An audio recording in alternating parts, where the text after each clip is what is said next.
19/1/2026 current affairs. Sahitya அகாதமிக்கு நிகராக செம்மொழி இலக்கிய விருது.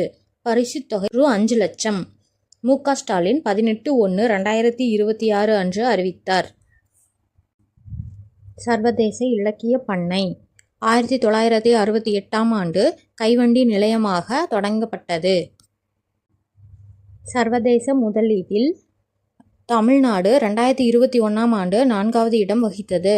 2025ஆம் ஆண்டு 6வது இடம் வகிக்கிறது. பள்ளி மாணவர்களில் 30% மட்டுமே தொழில்நுட்பம், பொறியியல், கணித பிரிவுகளை படிக்க விரும்புகின்றனர் என டெக்னாலஜி ஃபார் பாரத் 2026இல் கலந்து கொண்ட ஆளுநர் R.N. ரவி குறிப்பிட்டார். 1926ஆம் ஆண்டு நடைமுறைக்கு வந்த தொழிற்சங்கங்கள் சட்டம் தொழிலாளர் நலன் வரலாற்றில் திருப்புமுனையாக அமைந்தது. இந்த சட்டம் தொழிற்சங்கங்களுக்கு சட்ட அங்கீகாரம் வழங்கியது. சங்கம் அமைப்பது குற்றம் அல்ல, அது ஒரு உரிமை என்ற கருத்து முதன்முறையாக சட்டமானது.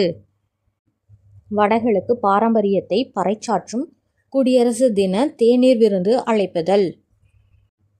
அந்தமானில் கடல் நடுவே மீன் பண்ணை திட்டம் தொடக்கம்.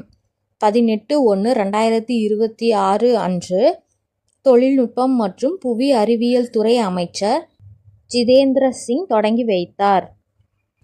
ஈரோடு மாவட்டத்தில் காளிங்கராயர் முழு உருவ வெண்கல சிலை 18/1/2026 அன்று மு.க. ஸ்டாலின் திறந்து வைத்தார். 108 ஆம்புலன்ஸ் சேவை ஓராண்டில் 18 லட்சத்திற்கும் மேற்பட்டவர் பயன்பெற்றுள்ளனர்.